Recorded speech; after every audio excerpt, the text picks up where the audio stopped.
Hello friends, good morning. સ્વાગત છે તમારું આજના એક નવા વ્લોગમાં. મહાદેવર.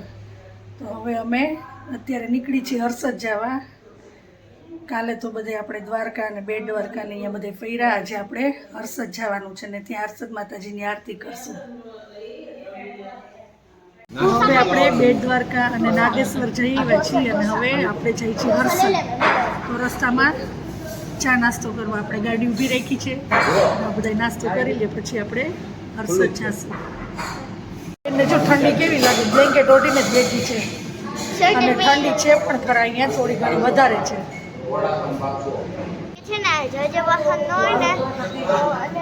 ખુલ્લામાં છે આખું હાઈવે છે ને તો એટલા માટે અત્યારે નાસ્તામાં આપણે બધા મગાવ્યા છે મેંદુવડા. સાઉથ ઇન્ડિયન આઈટમ અને વાનીએ મગાવ્યો છે ઢોસા ને એ હજી આવ્યો નથી તો મને છે ને મેં આ જોયું ને તો મને એવું લાગે છે કે આ ડોનટ છે અને હેતુએ મગાવ્યા છે આલુ પરોઠા. ચાલો હવે નાસ્તો કરી લઈ પછી આપણે જવાનું છે હર્ષદ માતાજીના મંદિરે અને ત્યાં આપણે હર્ષદ માતાજીની આરતી કરવાની છે. મજા આવશે.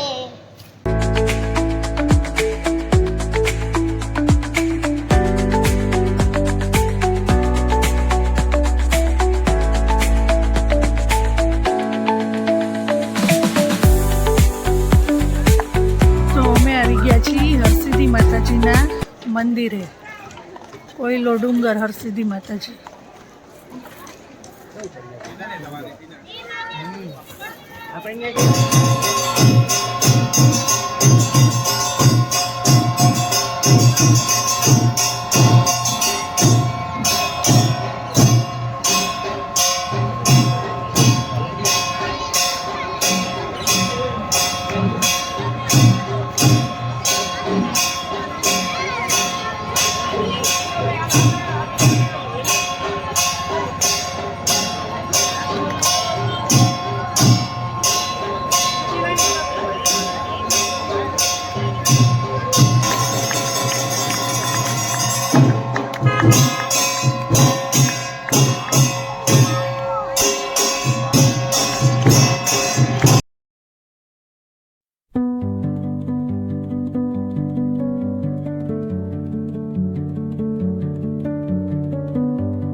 અને ઉપર આવી ગયા છીએ કોઈલા ડુંગરે અમે અને ત્યાંથી જોવો દરિયાનો વ્યૂ કેવો મસ્ત દેખાય છે.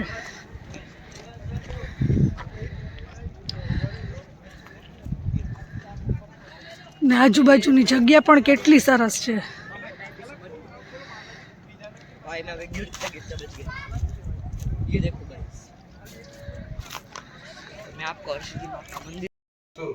તો આ છે હરસિદ્ધિ માતાજીનો કુંડ.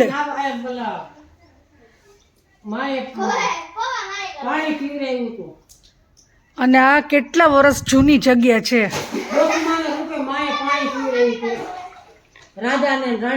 હા, તો હવે આવી ગયા છીએ આપણે શ્રી ભીડભંજન ભવાનીશ્વર મહાદેવના મંદિરે. અને આ અહીંયા દરિયો છે અને એની બાજુમાં જ આ મહાદેવનું મંદિર છે. અને અહીંયાથી જોવો દરિયાનો વ્યૂ કેવો આવે છે, બહુ મસ્ત આવે છે. એમ થાય કે અહીંયા જ બેઠા રહીએ આપણે.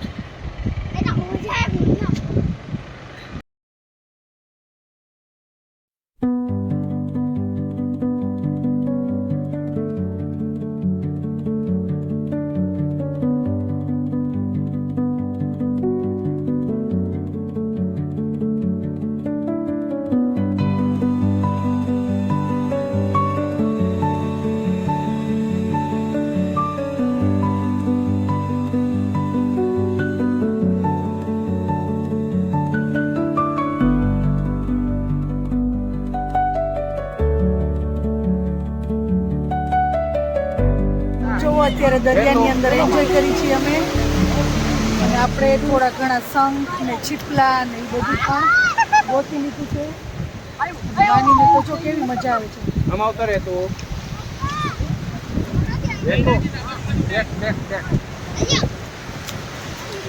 અહીંયા બહાર જવાનું મન નથી થતું. એ તું જો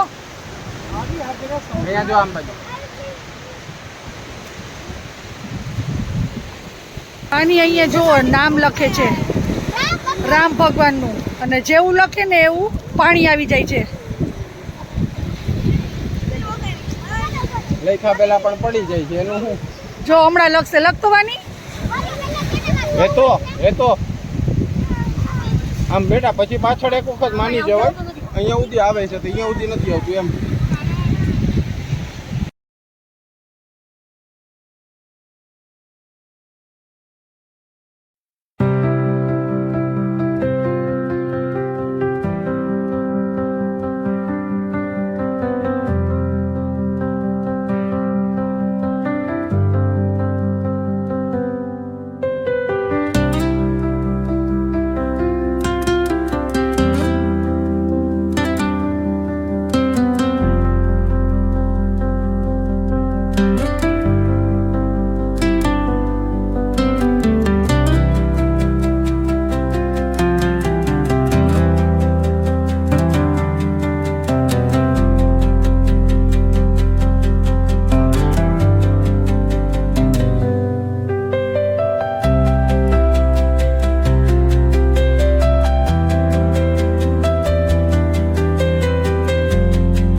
જમવા માટે ગુજરાત ટુરિઝમની જ હોટલ છે, ત્યાં આવી ગયા છીએ કેમ કે ભૂખ લાગી છે. વાનીને લાગી છે ને વાની, બધાને ભૂખ લાગી જ છે.